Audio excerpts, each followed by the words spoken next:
पार्टियां और संबंधित बूथ और क्लस्टर की ओर से रवाना। निष्पक्ष और शांतिपूर्ण मतदान करने का पूरा बंदोबस्त।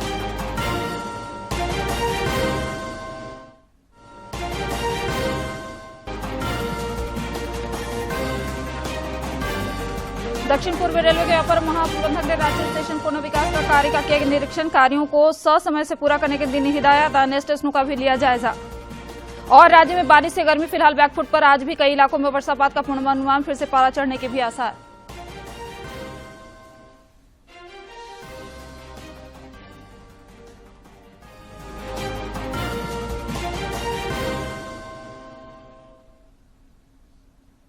नमस्कार, खबरें झारखंड में आपका स्वागत है। मैं हूं आपके साथ प्रियंका मिश्रा। और अब समाचार विस्तार से। लोकसभा चुनाव के चौथे चरण में कल खूंटी, सिवूम, लोहरदगा और पलामू में मतदान होगा। इससे संबंधित सभी तैयारियां पूरी कर ली गई हैं। राज्य के मुख्य निर्वाचन पदाधिकारी के रवि कुमार ने बताया कि मतदाता किसी भी तरह की जानकारी या समस्या के लिए टोल फ्री नंबर 1950 पर संपर्क कर सकते हैं। इधर मतदान के लिए सभी संबंधित निर्वाचन क्षेत्रों में पोलिंग पार्टियों को रवाना किया जा रहा है। सीटें खूंटी, सिवूम, लोहरदगा और पलामू में 13 मई को सवेरे 7 बजे से शाम 5 बजे तक मतदान होगा। भारत निर्वाचन आयोग ने सुचारू मतदान के लिए इन 4 संसदीय क्षेत्रों में 7,595 मतदान केंद्र बनाए हैं। इनमें 639 शहरी क्षेत्र में है, जबकि 6,965 मतदान केंद्र ग्रामीण इलाकों में स्थित है। पलामू लोकसभा क्षेत्र में 2,427 मतदान केंद्र बनाए गए हैं। लोहरदगा संसदीय क्षेत्र में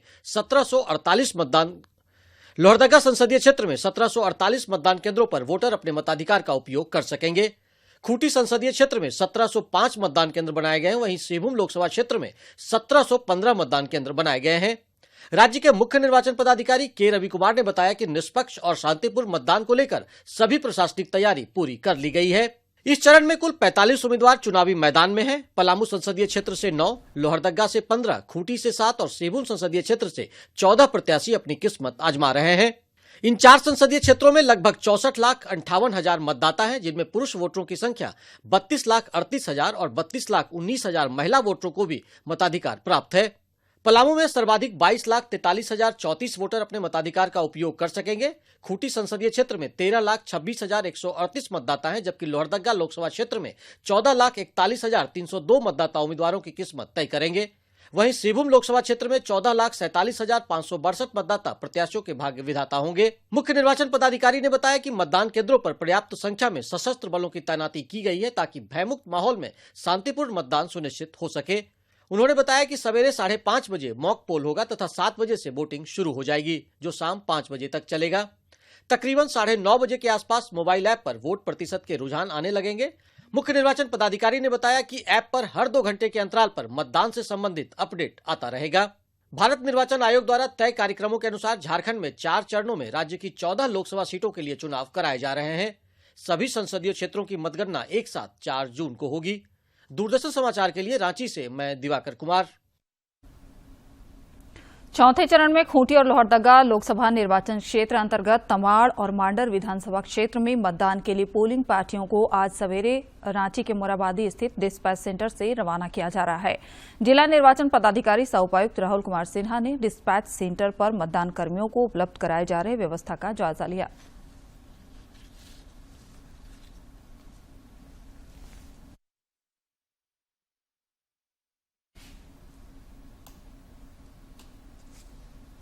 उधर लोहरदगा लोकसभा सीट पर 13 मई को होने वाले मतदान को लेकर आज मतदान कर्मियों को उनके मतदान केंद्र के लिए रवाना कर दिया गया। जिला निर्वाचन पदाधिकारी सह उपायुक्त वाघमारे प्रसाद कृष्ण और पुलिस अधीक्षक हरीश बीन जमा ने मतदान कर्मियों को आवश्यक निर्देश देते हुए रवाना किया। इस दौरान उपायुक्त और पुलिस अधीक्षक ने लोगों से बढ़ चढ़कर मतदान करने की अपील की।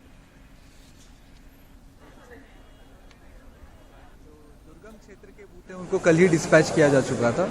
आज बाकी के सारे बूथ जो हैं आज डिस्पैच हो रहे हैं और ये मतदान कर्मी जो हैं अपने अपने बूथों पे जाके आज रुकेंगे और कल सुबह से मतदान की शुरुआत की जाएगी।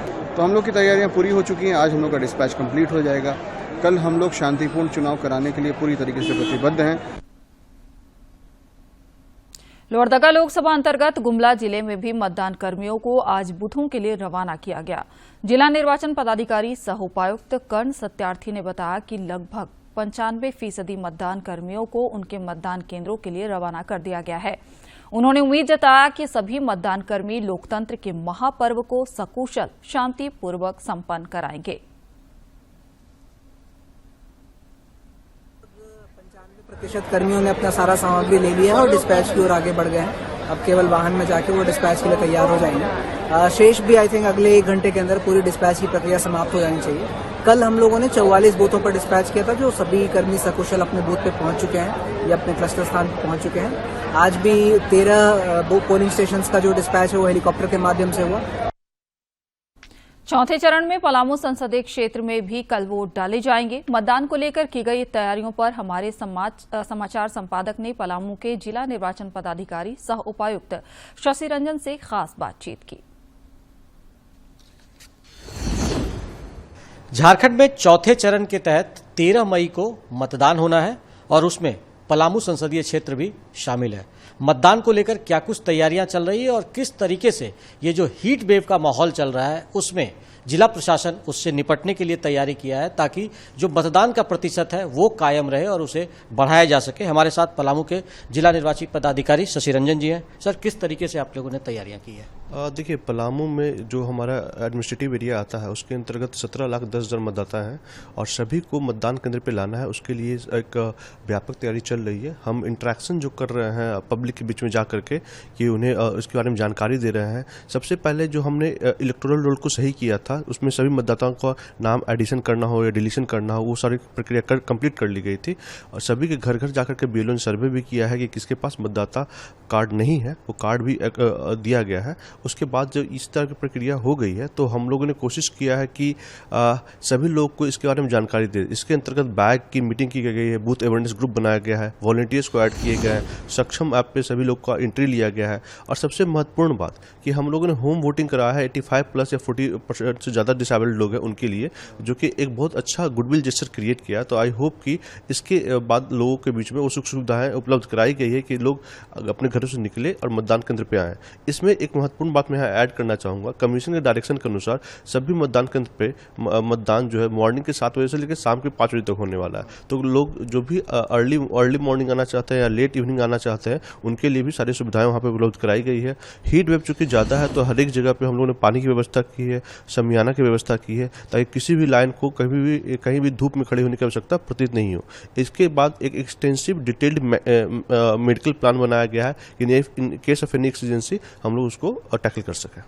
एक मिनिमम एश्योर्ड सुविधाओं पर लगातार चुनाव आयोग का एक निर्देश भी है और इस बार ये कोशिश भी है कि जितने भी मतदान केंद्र हैं वहां पर सारी बुनियादी सुविधाएं जो है वो मतदाताओं को मिल सके। तो उसको लेकर भी आप लोगों ने किस तरह के प्रयास यहाँ किए हैं? देखिए, बहुत इंपॉर्टेंट इस बार इसलिए हो गया है कि इस बार जो हमारी पोलिंग पार्टी है उनको मतदान केंद्र पे जाकर स्टे करना है। तो जो मिनिमम सुविधाएं होनी चाहिए उस सुविधाएं से हम लोगों ने उसका ऑडिटिंग भी करवाया है। ऑडिटिंग करवाने के बाद जो सुविधाएं कमी थी उसको पूरा किया गया है। और इसके अलावा जो हमारे लोकल जो दीदी लोग हैं या लोकल जो हमारे दादा लोग हैं उनसे भी हमने इंटरेक्शन किया है कि किस तरह से चीज़ें और हम लोग फैसिलिटेट करें ताकि आपको यहाँ पे आकर के वोटिंग देने में दिक्कत नहीं हो। इसके अलावा जो अर्बन एरिया में है, अर्बन एरिया में वोटरों को रिझाने के लिए हमने बहुत सारी एक्टिविटी कराई है। पहले हमने दिया फेस्टिवल कराया जिसके अंतर्गत हमने कोयल रिवर फ्रंट पे हर एक जगह दिया जला करके लोगों को इसके बारे में अवेयरनेस फैलाई है। उसके बाद हम लोगों ने फूड फेस्टिवल कराने जा रहे हैं। आज से फूड फेस्टिवल स्टार्ट होगा, 2 दिनों का रहेगा, जिसमें जो डिफरेंट टाइप कुजीन है उसके साथ साथ हम लोग वोटर्स को शपथ भी दिलाएंगे। इसके अलावा बहुत सारे कल्चरल फेस्टिवल भी हुए हैं जनता के बीच में और हम लोग खुद भी रात्रि चौपाल वगैरह किए हैं ताकि लोग पोलिंग स्टेशन पे आए और वोट डालें। एक चीज और है कि यंग वोटर्स की संख्या लगातार बढ़ रही है और फर्स्ट टाइम वोटर्स जो हैं वो भी पलामू में काफी संख्या में, तो उनको लुभाने के लिए या उनको मतदान केंद्रों तक लाने के लिए किस तरह के आपने अवेयर किया है उन्हें? देखिए, जो यंग वोटर्स है बहुत क्रूशियल पॉइंट है क्योंकि डेमोक्रेसी में पहली बार पार्टिसिपेट करने जा रहे हैं। तो इसको लेकर के हम लोगों ने बहुत एक्सटेंसिव काम किया है। जैसे फॉर एग्जांपल कि यंग वोटर्स को लेकर के मैं हूं कैंपस एम्बेसडर, ये हम लोगों ने मुहिम स्टार्ट की है, हैशटैग स्टार्ट किया है। और इसके अलावा हमने इसके अलावा सारी मीटिंग्स जो करनी है वोटर अवेयरनेस फोरम पे वहाँ मीटिंग की है, उनको रोल एंड रिस्पॉन्सिबिलिटी दी है। अभी से हम लोग क्या करने जा रहे हैं कि 6 तारीख के बाद से सभी कैंपस एम्बेसडर और जितने मेरे यंग वोटर्स सबको एक लोग हम बैच डिस्ट्रीब्यूट करने जाते हैं। बैच में एक शपथ के माध्यम से लिखा रहेगा कि मैं 13 तारीख को मतदान दूंगा। तो इस तरह से हम लोगों ने उनको शपथ भी दिलवाया है। कैंप उनको सिर्फ यंग वोटर्स को नहीं, उनके साथ साथ पीयर प्रेशर बना करके जो हमारे उनके फ्रेंड्स हैं, उनके फैमिली वाले हैं, उनको भी एक जिम्मेदारी दी है कि आप उनको वोटिंग जगह पे लेके आए। तो आप लगातार स्वीप के जरिए लोगों को, मतदाताओं को जागरूक भी कर रहे हैं, एक विश्वास बहाली के लिए, ताकि लोगों के मन में जो एक मतदान के प्रति या जो भी कुछ हिंसा की घटनाओं को लेकर जो डर होता है, उस तरह की तमाम इंतजाम किस तरह से किए गए हैं ताकि लोग बेफिक्र होकर, निश्चिंत होकर मतदान केंद्रों तक पहुंचे? देखिए, जहाँ तक वैसी बात है, हर एक जगह हमने वल्नरेबिलिटी मैपिंग करवाई है कि कहीं भी अगर कोई ऐसा इशू है, लगता है कि कोई इशू क्रिएट कर सकता है, तो वहाँ पे सेक्टर मजिस्ट्रेट और सेक्टर पुलिस ऑफिसर जाकर के उन्होंने मैपिंग की है और ऐसे स्थानों को चिन्हित किया है। ऐसे 30 स्थान करीब करीब हैं जहां पे हम लोगों ने फिर से जो संबंधित उसके आरओ है, एआरओ है, एडिशनल असिस्टेंट रिटर्निंग ऑफिसर, उसके साथ साथ और भी लोग हैं, वहां पे जाकर बैठक भी किए हैं और लोगों के अंदर से जो भय है इलेक्शन के प्रति वो सारा निकाला गया है। जो फैसिलिटेशन होना चाहिए फैसिलिटेशन दिया गया है। कोई भी दिक्कत होती है तो उनको सी विजिल ऐप के माध्यम से या फिर जो हेल्पलाइन नंबर है उसके माध्यम से कंप्लेन कर सकते हैं और हम उसमें तुरंत कार्रवाई करेंगे। ऐसी कोई भी घटना घटती है तो हम लोग जो क्रिटिकल बूथ मैपिंग की है वहाँ पे हमने CAPF, वेब कास्टिंग और साथ साथ हमने माइक्रो ऑब्जर्वर की पोस्टिंग की है। तो मैं आपको संतुष्ट होकर के बता सकता हूँ कि ऐसी कोई भी जगह पलामू में नहीं है जहाँ इस टाइप की घटना हो सकती है। तो कॉन्फिडेंट हैं जिला निर्वाची पदाधिकारी पलामू के शशि रंजन जी, जिन्होंने साफ तौर पर कहा कि लगातार ये प्रयास किया गया है कि लोग 13 तारीख को घरों से निकलें, मतदान केंद्रों तक पहुंचे और निश्चिंत होकर, बेफिक्र होकर मतदान करें और जिला प्रशासन उनके लिए खड़ा है ताकि उन्हें किसी तरह की कोई परेशानी मतदान दिवस के दिन ना हो। अपने सहयोगी राज मनोहरन के साथ मैं दिवाकर कुमार, दूरदर्शन समाचार, पलामू। लोकसभा चुनाव के शेष चरणों के लिए सभी पार्टियों ने प्रचार में पूरी ताकत झोंक दी है। प्रधानमंत्री सह बीजेपी के स्टार प्रचारक नरेंद्र मोदी आज शाम बिहार के पटना में रोड शो करेंगे। इससे पहले श्री मोदी ने पश्चिम बंगाल बैरकपुर में पार्टी प्रत्याशियों के पक्ष में चुनावी सभा को संबोधित किया। मोदी को सेवा करने का मौका दिया और मोदी ने ठाना है कि वो हिंदुस्तान का जो पूर्वी हिस्सा है, भारत का जो पूर्वी भाग है, उसको विकसित भारत का ग्रोथ इंजन बनाएंगे। इसी बीच विपक्ष ने भी अपने प्रत्याशियों की जीत सुनिश्चित कराने के लिए प्रचार में जोर लगा दिया है। कांग्रेस और अन्य दलों के स्टार प्रचारक आज विभिन्न क्षेत्रों का तूफानी दौरा करेंगे। कांग्रेस के स्टार प्रचारक राहुल गांधी भर्ती भरोसा विषय पर आज राजधानी दिल्ली में युवाओं से बातचीत करने वाले हैं। संथाल परगना के समर के लिए 3 सीटों दुमका, राजमहल और गोड्डा सीटों पर साप्ताहिक अवकाश के बाद कल फिर से नामांकन की प्रक्रिया शुरू होगी। भारत निर्वाचन आयोग द्वारा निर्धारित कार्यक्रमों के अनुसार प्रत्याशी 14 मई तक इन तीनों सीटों के लिए नामजदगी का पर्चा दाखिल कर सकते हैं। वहीं आगामी 15 मई को नामांकन पत्रों की जांच की जाएगी, जबकि उम्मीदवार 17 मई तक नाम वापस ले सकेंगे। 7वें और आखिरी चरण के लोकसभा चुनाव के सिलसिले में दुमका, राजमहल और गोड्डा संसदीय क्षेत्र में 1 जून को मतदान होगा, जबकि 4 जून को देश के अन्य संसदीय क्षेत्र के साथ ही इन तीनों लोकसभा सीटों की भी मतगणना होगी। संथाल के समर में जीत सुनिश्चित करने के लिए सभी प्रमुख राजनीतिक दल जोर लगा रहे हैं। दुमका संसदीय क्षेत्र से बीजेपी की सीता सोरेन ने 10 मई को नामांकन किया था। झारखंड मुक्ति मोर्चा के नलिन सोरेन भी यहां से नामांकन कर चुके हैं। राजमहल संसदीय क्षेत्र से बीजेपी के ताला मरांडी ने भी 10 मई को ही पर्चा दाखिल किया था। वहीं झामुमो के विजय कुमार हांसदा ने भी यहां से नामांकन दाखिल कर दिया है। गोड्डा संसदीय क्षेत्र से बीजेपी के निशिकांत दुबे ने नामांकन दाखिल किया है। वहीं कांग्रेस उम्मीदवार प्रदीप यादव को नामांकन करना बाकी है। इन तीनों संसदीय क्षेत्र में अन्य दलों के उम्मीदवार और निर्दलीय प्रत्याशी भी भाग्य आजमा रहे हैं। दक्षिण पूर्व रेलवे के अपर महाप्रबंधक अनिल कुमार दुबे ने अमृत भारत स्टेशन योजना के अंतर्गत रांची रेलवे स्टेशन के पुनर्विकास कार्य का निरीक्षण किया। मौके पर रांची के मंडल रेल प्रबंधक जसमीत सिंह बिंद्रा और मंडल के शाखा अधिकारी उपस्थित थे। इस दौरान अपर महाप्रबंधक ने स्टेशन पुनर्विकास कार्यों का बारीकी से निरीक्षण किया तथा मंडल रेल प्रबंधक समेत अन्य अधिकारियों के साथ समीक्षा बैठक की। उन्होंने रांची रेलवे स्टेशन पुनर्विकास के कार्यों को समय से पूरा करने का निर्देश दिया।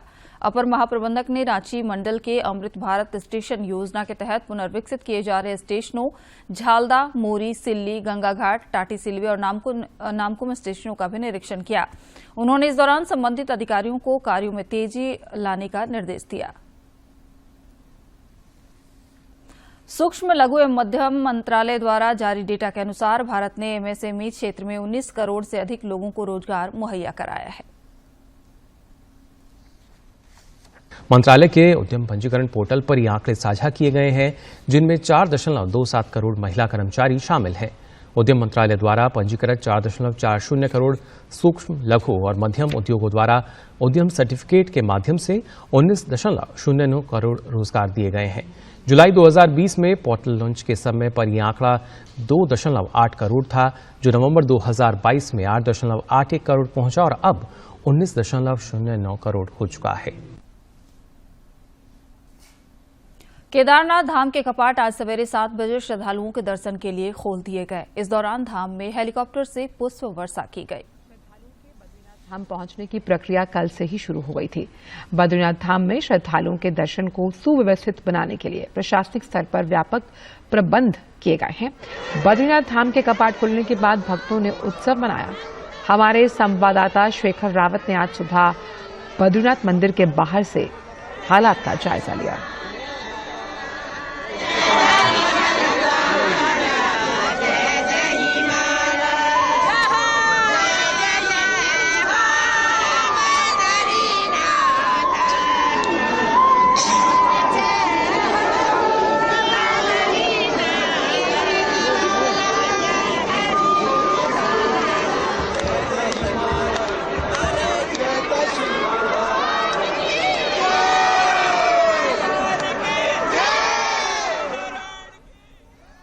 और अब देखते हैं फटाफट अंदाज में जिलों की खबरें।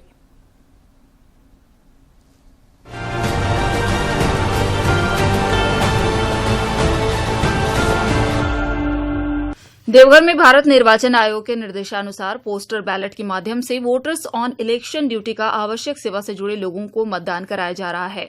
पुलिस लाइन, आरएल सर्राफ तथा विकास भवन में इसके लिए मतदान केंद्र बनाया गया है, जहां मतदान की प्रक्रिया जारी है। हजारीबाग में लोकसभा चुनाव को लेकर समाहरणालय भवन परिसर में बनाए गए पोस्टल बैलेट सेंटर पीवीसी के द्वारा पत्रकारों ने अपने मताधिकार का प्रयोग किया। पहली बार पोस्टल बैलेट से मतदान कर सभी उत्साहित दिखे। इस दौरान उन्होंने सभी लोगों से 20 मई तक मतदान दिवस के दिन मतदान करने की भी अपील की है। खूंटी में स्वीप के तहत गोल फॉर वोट हॉकी प्रतियोगिता आयोजित कर मतदाताओं को जागरूक किया गया। इस दौरान खिलाड़ियों ने भी 13 मई को मतदान करने का संकल्प लिया। साहिबगंज में आगामी लोकसभा चुनाव को शांतिपूर्ण माहौल में संपन्न कराने हेतु पुलिस अधीक्षक के द्वारा मुफस्सिल थाना अंतर्गत मतदान केंद्रों का थाना प्रभारी के साथ भौतिक रूप से निरीक्षण किया गया। इस दौरान पुलिस अधीक्षक ने सुरक्षा व्यवस्था का जायजा लेते हुए स्थानीय नागरिकों से चुनाव में भयमुक्त होकर अधिक से अधिक संख्या में मतदान करने की अपील भी की। पुलिस अधीक्षक द्वारा मुफस्सिल थाना क्षेत्र के सीमा पर गठित अंतर्राज्यीय चेकनाका का औचक निरीक्षण किया गया। पलामू के मनातू प्रखंड के बूथ पर 85+ और दिव्यांग मतदाताओं को डाक मतपत्र के द्वारा मतदान संपन्न कराया गया। लातेहार में लोकसभा चुनाव अंतर्गत निर्वाचन कार्य में संलग्न पदाधिकारियों और कर्मियों ने जिला में बनाए गए मतदाता सुविधा केंद्र में पोस्टल बैलेट से अपने मताधिकार का प्रयोग किया। पाकुड़ पुलिस अधीक्षक के द्वारा कार्यालय कक्ष में अपराध गोष्ठी का आयोजन किया गया। इस दौरान अपराध नियंत्रण से संबंधित विषयों पर काफी देर मंथन हुआ। एसपी ने सबों को तत्परता से काम करने की हिदायत दी ताकि आपराधिक गतिविधियों पर प्रभावी तरीके से अंकुश लगाया जा सके।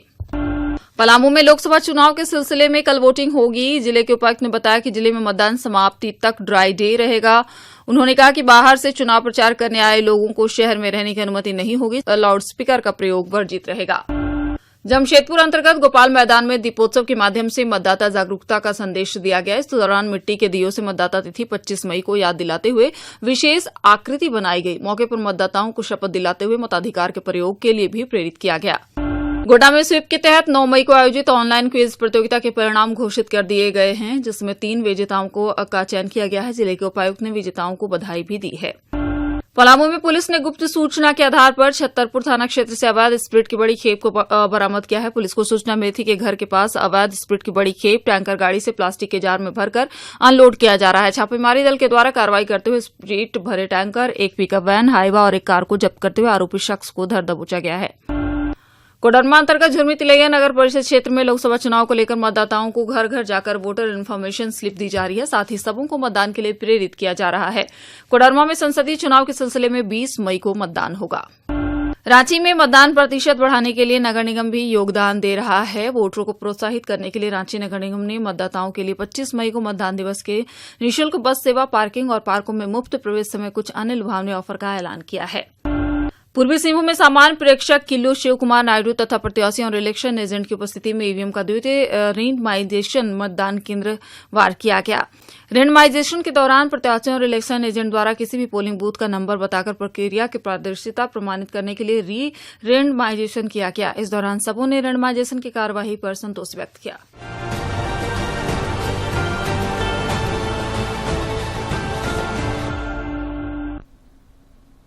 राज्य के कई इलाकों में कल हुई बारिश से गर्मी फिलहाल बैकफुट पर है। रांची स्थित मौसम विज्ञान केंद्र ने अपने पूर्वानुमान में कहा है कि आज और कल भी कई इलाकों में गरज के साथ बारिश हो सकती है। इस दौरान वज्रपात होने की भी संभावना है, इसे लेकर अलर्ट जारी किया गया है। मौसम विभाग के अनुसार 14 और 15 मई को रांची समेत कई इलाकों में हल्की बारिश होने की संभावना है। इसके बाद तापमान में बढ़ोतरी के साथ ही गर्मी का प्रकोप बढ़ जाएगा। आईपीएल क्रिकेट में कल कोलकाता नाइट राइडर्स ने मुंबई इंडियंस को 18 रनों से हरा दिया है। वहीं आज चेन्नई सुपर किंग्स और दोपहर बाद 3:30 बजे राजस्थान रॉयल्स से भिड़ेगी, जबकि दूसरे मैच में रॉयल चैलेंजर्स बेंगलुरु का मुकाबला शाम 7:30 बजे दिल्ली कैपिटल्स से होगा। लक्ष्य का पीछा करते हुए उतरी मुंबई की टीम 16 ओवर में 8 विकेट खोकर 139 रन ही बना पाई और मैच गंवा चुकी है। इस जीत के साथ कोलकाता नाइट राइडर्स आईपीएल 2024 के प्लेऑफ में पहुंचने वाली पहली टीम बनी। केकेआर के लिए वेंकटेश अय्यर ने 21 गेंदों पर 6 चौकों और 2 छक्कों की मदद से 42 रन बनाए। नीतीश राणा ने 33 रन की पारी खेली। दिन के पहले मैच में चेन्नई सुपर किंग्स और राजस्थान रॉयल्स की जो टीम है वो आमने सामने होंगी। तालिका में दूसरे स्थान पर मौजूद राजस्थान की टीम इस सीजन में शानदार प्रदर्शन कर रही है। हालांकि टीम को पिछले 2 मैचों में हार झेलनी पड़ी। अब प्लेऑफ में पहुंचने के लिए चेन्नई को दोनों मैच हर हाल में जीतने होंगे। वहीं आरसीबी के खिलाफ मुकाबले में सस्पेंस कप्तान ऋषभ पंत की गैर मौजूदगी में अन्य खिलाड़ियों पर दबाव से रहेगा। वहीं अंक तालिका में 7वें स्थान पर स्थित रॉयल चैलेंजर्स बेंगलुरु के लिए प्लेऑफ की दौड़ में बने रहने के लिए आज मैच जीतना जरूरी है।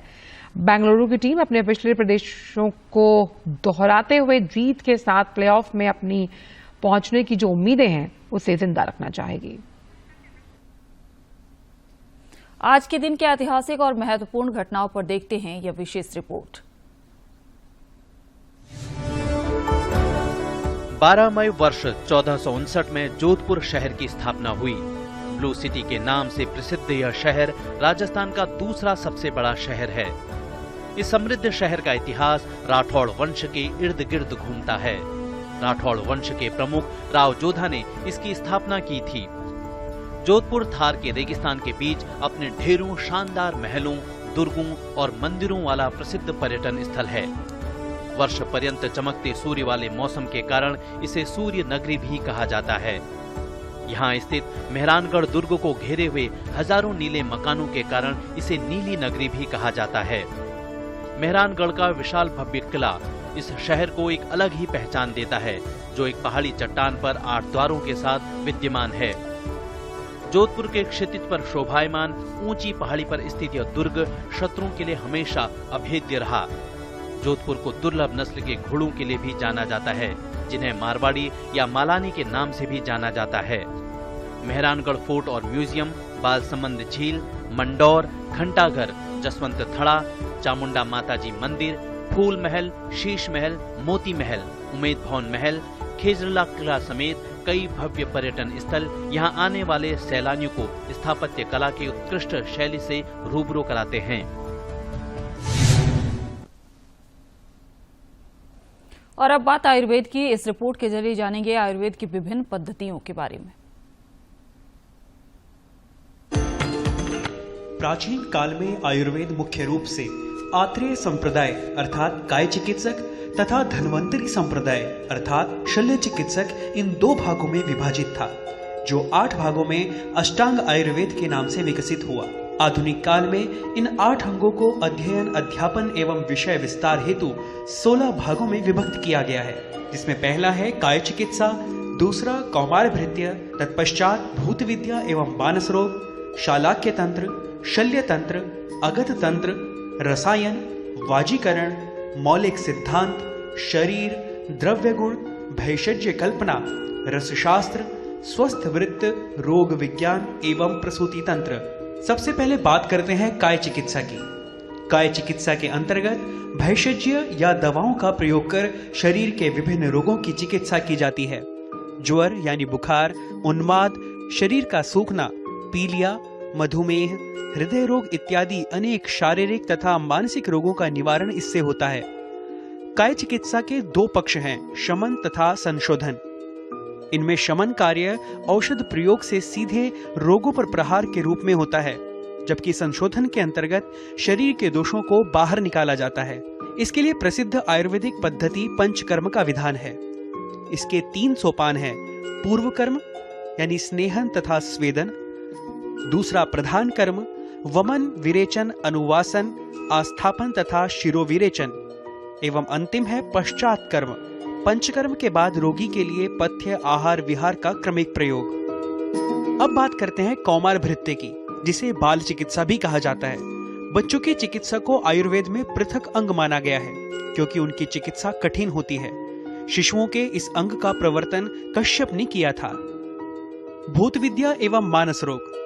प्राचीन काल से आज तक तंत्र मंत्र का प्रत्यक्ष या परोक्ष कम या अधिक वर्चस्व रहा है। आयुर्वेद में विकृतियों, व्याधियों के शमन के अतिरिक्त मानसिक विकारों के शमनार्थ भी उपाय निरूपित हैं। इसे मनस चिकित्सा कहते हैं। पतंजलि ने योग सूत्र में इसके लिए योग यानी चित्त की वृत्तियों को रोकना या सही दिशा में लगाना इसका विधान किया है। चरक तथा अन्य विद्वानों ने उन्माद, अपस्मार जैसे मानसिक रोगों की चिकित्सा के लिए औषधियों के अतिरिक्त सत्वा वजय का भी सुझाव दिया है। मानसिक रोग में मन का भारीपन, आलस्य, विलास में लिप्तता, भ्रांति, सर्वत्र दुख की अनुभूति, किसी काम में मन न लगना, शरीर में कंपन एवं तीव्र गति से सांस चलने लगना इत्यादि लक्षण प्रकट होते हैं। शालाक्य तंत्र। शालाक्य शब्द शलाका से बना है, जिसका अर्थ होता है रॉड। इस वर्ग के रोगों के उपचार में शलाका का विशेष रूप से उपयोग किया जाता था। इसका दूसरा नाम ऊर्ध्व जत्रुगत रोग चिकित्सा भी है, अर्थात ग्रीवा से ऊपर के अंगों यथा आंख, नाक, कान, मुख, जिह्वा, दांत आदि में होने वाले रोगों के लक्षण एवं चिकित्सा का इस शास्त्र में विस्तार से वर्णन किया गया है। शल्य तंत्र अर्थात सर्जरी। सुश्रुत संहिता में इस अंग का विस्तृत वर्णन किया गया है।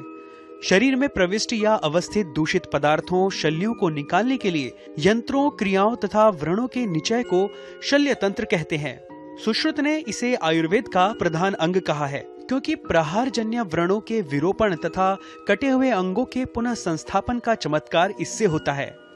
शरीर के अवयवों की चीरफाड़ करने से त्वरित रोग निवारण होता है। शस्त्र कर्म के साथ ही क्षार प्रयोग, जलोका प्रयोग, अग्निकर्म आदि को भी शल्य के अंतर्गत ही माना जाता है। अगध तंत्र। अगध का अर्थ विष है, जिस शास्त्र में विभिन्न प्रकार के विषों के प्रयोग से उत्पन्न लक्षण एवं उसके। अंत में मुख्य समाचार एक बार फिर। खूंटी, सिंहभूम, लोहरदगा और पलामू संसदीय क्षेत्रों में कल मतदान। पोलिंग पार्टियां संबंधित बूथों और क्लस्टर की ओर रवाना। निष्पक्ष और शांतिपूर्ण मतदान के लिए पुख्ता बंदोबस्त। लोकसभा चुनाव के बाकी बचे चरणों का प्रचार तेज। एनडीए और इंडी गठबंधन के नेताओं में आरोप प्रत्यारोपों की झड़ी। दावों और वादों से जनता को लुभाने की कोशिश। 14 को फिर आएंगे पीएम। दक्षिण पूर्व रेलवे के अपर महाप्रबंधक ने रांची स्टेशन पुनर्विकास कार्य का किया निरीक्षण। कार्यों को समय से पूरा करने की दी हिदायत। अन्य स्टेशनों का भी लिया जायजा। और राज्य में बारिश से गर्मी फिलहाल बैकफुट पर। आज भी कई इलाकों में वर्षापात का पूर्वानुमान। फिर से पारा चढ़ने के भी आसार।